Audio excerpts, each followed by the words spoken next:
Over the years of being on dating apps, I've built up a personal list of automatic left swipes, multiple gym mirror selfies, pro-hunting content, when I lived in Texas, pro-NFT content, now that I'm in New York, and the ubiquitous, unremarkable fish pic.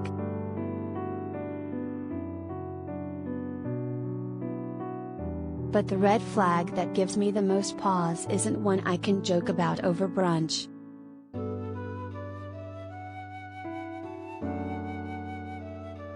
There's one thing I see over and over that fills me with an instinctual anxiety: a white man with pictures from his time in Japan.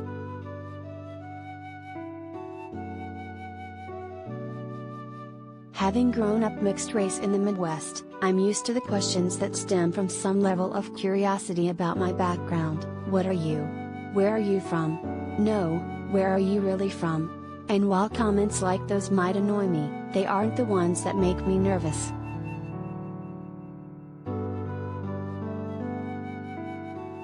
The white men who feel the most threatening are the ones who enthusiastically tell me how much they love Asian culture, who ask if I'm hafu, who call me exotic as if there's no higher form of praise.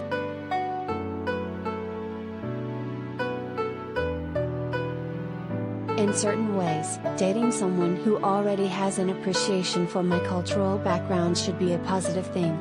I wouldn't have to explain why I keep a no-shoes household or why preparing a plate of fruit for someone is a deep expression of love. But that's not exactly what's happening here. There's a thin line between appreciation and a fixation that goes too far.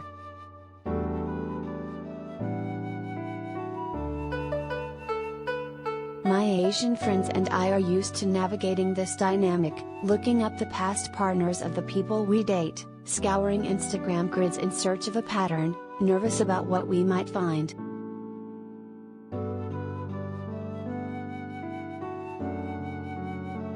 And it's easy for me to question if I'm simply overreacting, if I'm being too sensitive to all of this.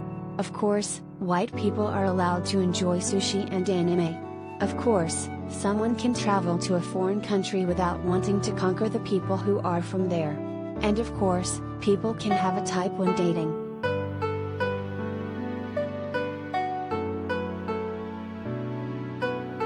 Maybe it's that my standards are too high, people suggest. But is it even a standard to ask to be treated like a multifaceted person?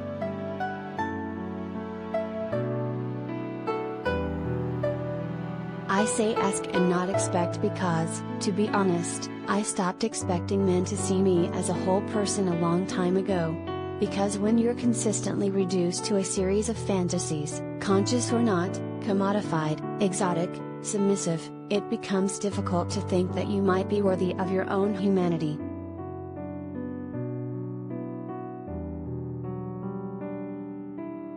And it's certainly true that I am highly sensitive about this point.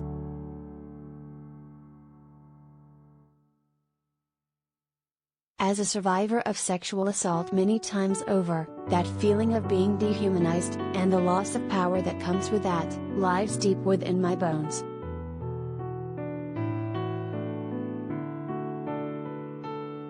My trauma has made me an expert in the art of compartmentalization, without which I'd never be able to leave my apartment, but there's no way for me to avoid the truth that trauma and race are inextricably linked.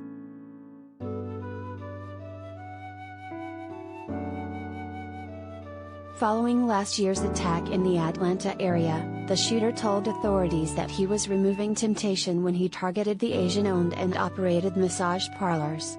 I remember being unsurprised by that explanation, having somehow known even before it was ever put into words.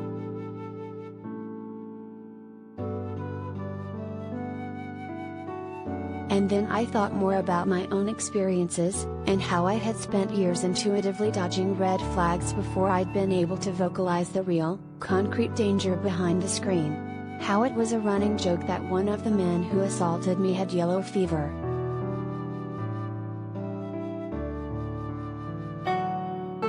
And it's not just me. This narrative is all too familiar.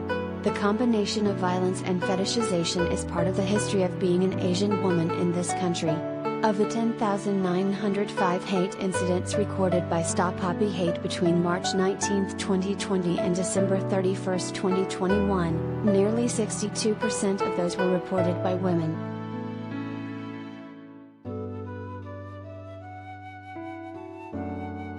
Being dehumanized like this has both internal and external elements.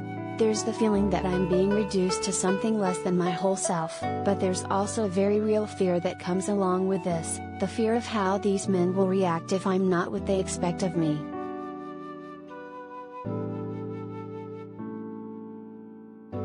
And while I don't enjoy the openly gross behavior I encounter in my life, from the catcalls to being grabbed on the train, that's less insidious than this masked fetishization that hides behind reverence. Where I'm always one right swipe away from finding the wrong person.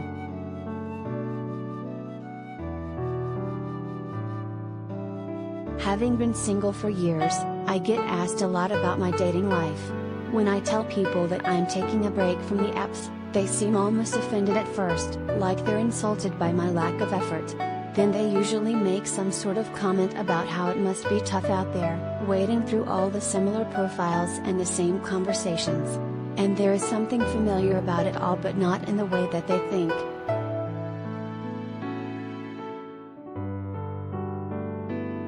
I wish all the time that I no longer felt optimism, that I could bury myself in my instincts of self-preservation and simply stop dating for the rest of my life, that I could avoid these apps entirely.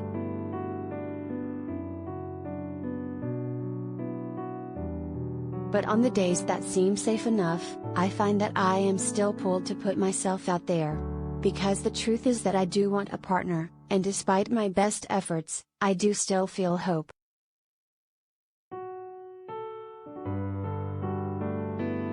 Do you have a compelling personal story you'd like to see published on HuffPost? Find out what we're looking for here and send us a pitch.